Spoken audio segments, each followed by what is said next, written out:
इसी का क्लासेस में आपका बहुत बहुत स्वागत है। देखिए बच्चों, कक्षा 10th में सब्जेक्ट है आपका साइंस। साइंस में आपके सबसे फर्स्ट चैप्टर है आपका रासायनिक अभिक्रिया। रासायनिक अभिक्रिया तथा समीकरण, केमिकल रिएक्शन एंड इक्वेशन। सबसे पहली बात, रासायनिक क्या है, अभिक्रिया क्या है तथा समीकरण क्या है। रासायनिक शब्द जो है वो कीमिया से लिया गया है। कीमिया एक लैटिन शब्द है, लैटिन शब्द है। इस कीमिया से बनता है रसायन और रसायन से बनता है रसायन विज्ञान।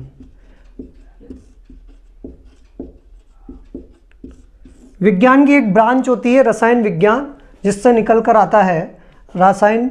रसायन और रसायन किस शब्द से लिया गया है? लैटिन शब्द कीमिया से लिया गया है। बात करें अपन रसायन विज्ञान में, सबसे पहला चैप्टर है अपना रासायनिक अभिक्रिया तथा समीकरण।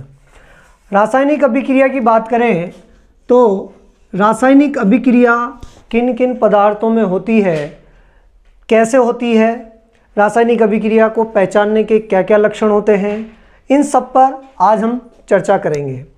रासायनिक अभिक्रिया में सबसे पहले सब्सटेंस जो होता है, पदार्थ जो होता है, उसमें सबसे पहले परिवर्तन होता है, रासायनिक परिवर्तन। एक परिवर्तन होता है फिजिकल चेंज, जिसको बोलते हैं भौतिक परिवर्तन।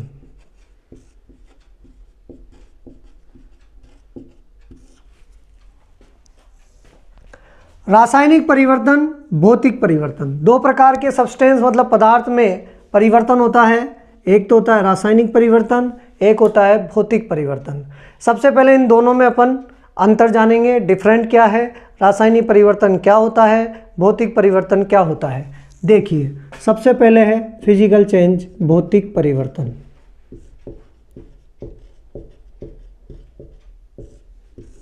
एक सिंपल सा एग्जांपल लेते हैं अपन, नॉर्मल सा, कि मान लो हम एक बर्फ का टुकड़ा लेते हैं, बर्फ का टुकड़ा।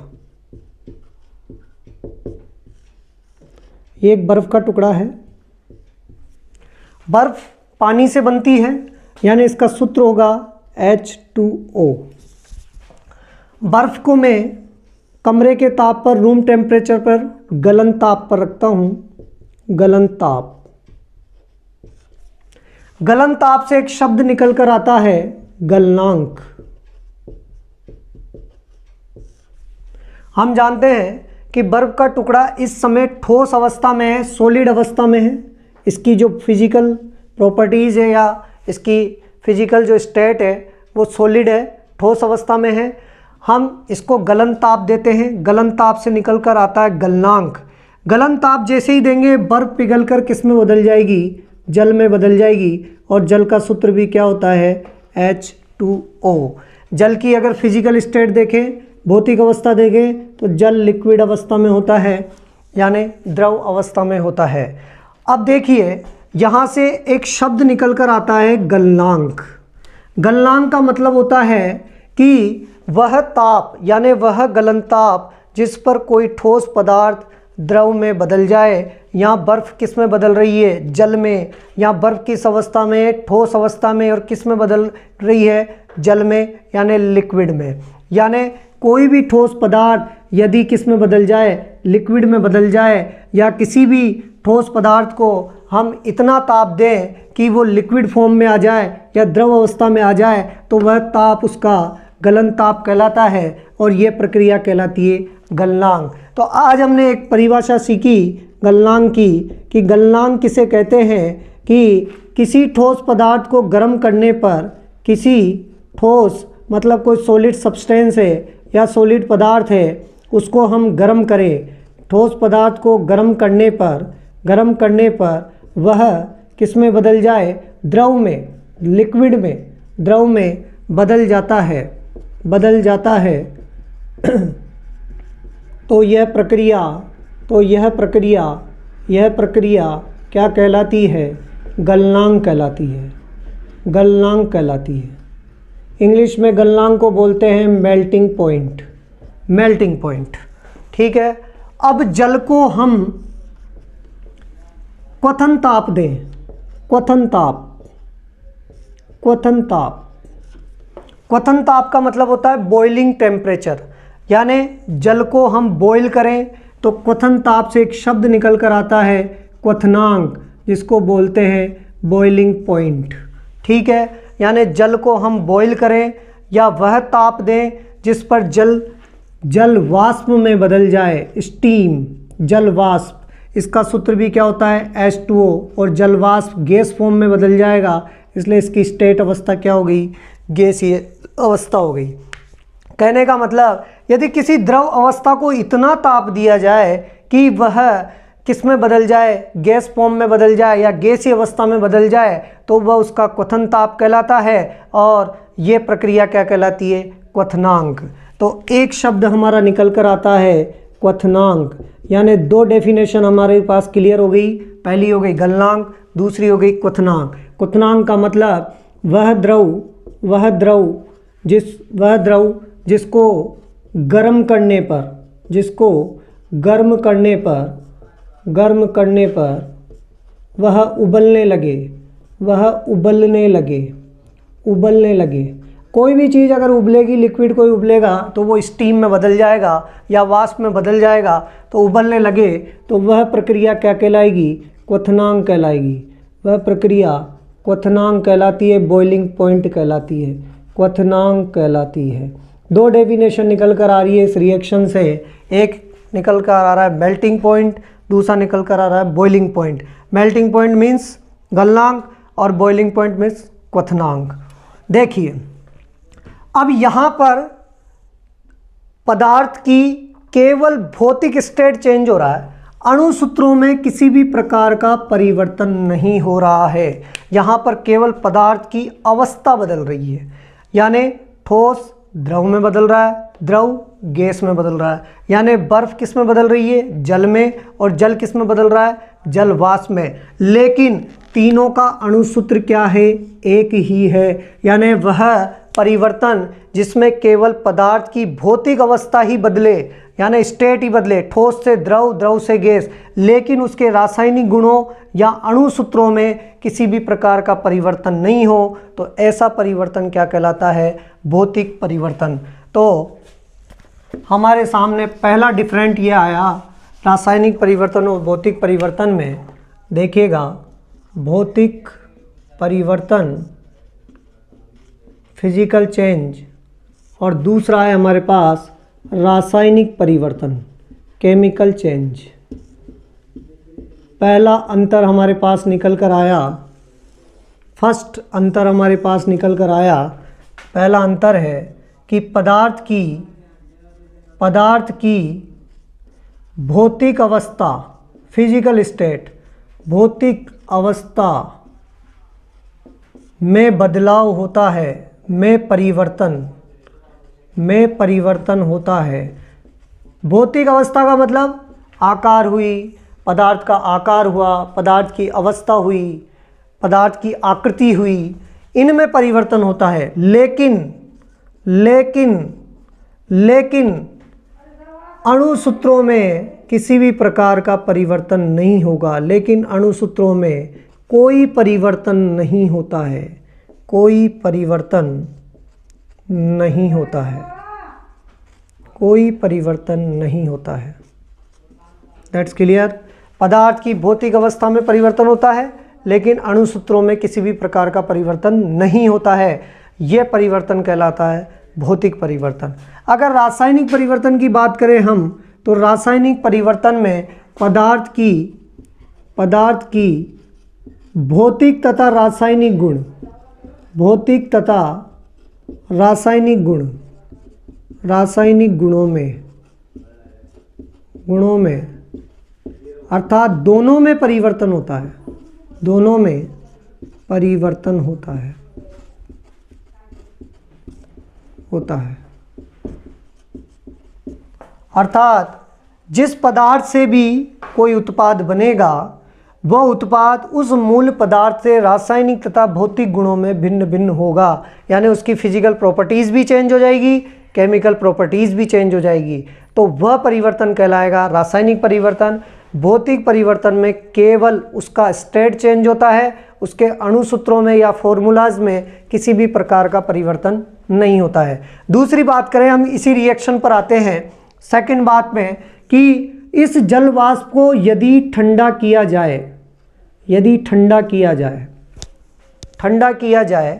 तो ये जल वाष्प किस में बदल जाएगी? जल में बदल जाएगी। और जल को और ज़्यादा ठंडा किया जाए, अधिक ठंडा, यानी फ्रीज़र पॉइंट में रखा जाए तो ये जल पुनः किस में बदल जाएगा? बर्फ़ में बदल जाएगा। यानी बर्फ़ से जल को प्राप्त किया जा सकता है, जल से जल वाष्प को, और जल वाष्प को पुनः ठंडा या संघनन करके जल में बदला जा सकता है, और जल को फ्रीज़र पॉइंट पे रखकर किस में बदला जा सकता है? बर्फ़ में बदला जा सकता है। यानी भौतिक परिवर्तन में जो अभिक्रिया चलती है वो दोनों तरफ चलती है, और दोनों तरफ चलने वाली अभिक्रिया को बोलते हैं उत्क्रमणीय अभिक्रिया। यानी भौतिक परिवर्तन एक प्रकार का कैसा परिवर्तन है? उत्क्रमणीय परिवर्तन है। जब उत्क्रमणीय परिवर्तन है यानी किसी भी पदार्थ से हम उत्पाद को प्राप्त कर सकते हैं और उत्पाद से पुनः उसके मूल पदार्थ को प्राप्त कर सकते हैं, इसका मतलब बनने वाला उत्पाद कभी भी स्थायी नहीं होता, अस्थायी होता है। तीन अंतर निकल कर आ गए भौतिक परिवर्तन के। पहला अंतर था कि भौतिक अवस्था में परिवर्तन होता है लेकिन अणुसूत्रों में किसी भी प्रकार का परिवर्तन नहीं होता है। अभिक्रिया उत्क्रमणीय होती है, यानी अभिकारक से उत्पाद और उत्पाद से पुनः अभिकारक को प्राप्त किया जा सकता है, यानी दोनों तरफ अभिक्रिया चलती है। इसलिए अभिक्रिया कौन सा परिवर्तन है भौतिक परिवर्तन में? उत्क्रमणीय परिवर्तन। तीसरा अस्थायी होता है, यानी आप उत्पाद से पुनः अभिकारक को प्राप्त कर सकते हो और अभिकारक से पुनः आप उत्पाद को प्राप्त कर सकते हो। इसका मतलब बनने वाला उत्पाद कौन सा होगा? अस्थायी होगा, स्थायी नहीं होगा। लेकिन अगर रासायनिक परिवर्तन की बात करें हम, तो रासायनिक परिवर्तन में अभिक्रिया अनुत्क्रमणीय होती है। अनुत्क्रमणीय का मतलब ये होता है कि अभिक्रिया केवल एक ही दिशा में चलेगी। जैसे मान लो कार्बन है, कोयला है, उसको मैं ऑक्सीजन की उपस्थिति में जलाता हूँ तो गैस निकलती है कार्बन डाइऑक्साइड। ये अभिक्रिया केवल एक ही दिशा में चलेगी और इन पदार्थों में जो प्रकार का परिवर्तन हो रहा है वो परिवर्तन कहलाएगा रासायनिक परिवर्तन। और जो भी उत्पाद बना वो उत्पाद होगा स्थायी। सामान्य भाषा में देखा जाए, हम अपने घरों में देखते हैं, जैसे दूध से दही बनना। सभी जानते हैं दूध से दही कैसे बनता है। दूध से दही बनने की प्रक्रिया में कौन सा जीवाणु काम में आता है? लैक्टोबैसिलस एक ऐसा जीवाणु होता है जो दूध को किस में बदल देता है? दही में बदल देता है। लेकिन ये जो बैक्टीरिया होता है यह हमारे शरीर के लिए लाभदायक होता है। और यह दूध को दही में कैसे बदलता है? लैक्टोबैसिलस एक अम्ल स्रावित करता है, लैक्टिक अम्ल, जो दूध को किस में बदलता है? दही में बदलता है। और हम जानते हैं कि दही से पुनः दूध नहीं बनाया जा सकता। दही एक प्रकार का स्थायी प्रोडक्ट हो गया। कैसा प्रोडक्ट हो गया? स्थायी उत्पाद हो गया। जब स्थायी उत्पाद हो गया, फिक्स हो गया, तो इस प्रकार का परिवर्तन क्या कहलाएगा? रासायनिक परिवर्तन। तो रासायनिक परिवर्तन और भौतिक परिवर्तन में एक अंतर निकल कर आता है कि भौतिक परिवर्तन अस्थायी होता है लेकिन रासायनिक परिवर्तन कैसा होता है? स्थायी। यानी जो भी उत्पाद बन गया वो फिक्स होगा, उसे पुनः हम उसके मूल पदार्थ में नहीं बदल सकते हैं। हमारे पास तीन अंतर निकल कर आए। पहला अंतर, भौतिक परिवर्तन में भौतिक अवस्था में परिवर्तन होता है, लेकिन अणुसूत्रों में किसी भी प्रकार का परिवर्तन नहीं होता है। भौतिक तथा रासायनिक गुणों में दोनों में परिवर्तन हो वो रासायनिक परिवर्तन कहलाता है। अभिक्रिया कैसी होती है? उत्क्रमणीय होती है या अनुत्क्रमणीय होती है, एक ही दिशा में चलती है, इधर दोनों दिशा में चलेगी। कोई भी प्रोडक्ट बनेगा वह अस्थायी होगा, यहाँ पर होगा स्थायी। अस्थायी का मतलब जैसे कागज का फटना, उदाहरण देखेंगे अपन, कागज का फटना, कागज को वापस रिसाइकिल कर कर पुनः बनाया जा सकता है, इसलिए ये एक प्रकार का कौन सा परिवर्तन हो गया? अस्थायी हो गया और भौतिक परिवर्तन हो गया। दूसरा कांच का टूटना, कांच का टूटना, कांच का टूटना, ये भी एक प्रकार का अस्थायी प्रोडक्ट हो गया, इससे पुनः रिसाइकिल कर कर हम कांच को बना जा सकते हैं। हमारे पास 3 अंतर आ गए। पहला अंतर भौतिक अवस्था तथा अणुसूत्रों में परिवर्तन, दूसरा दोनों में परिवर्तन होगा, उत्क्रमणीय परिवर्तन होगा, अनुत्क्रमणीय होगा, अस्थायी होगा, स्थायी होगा।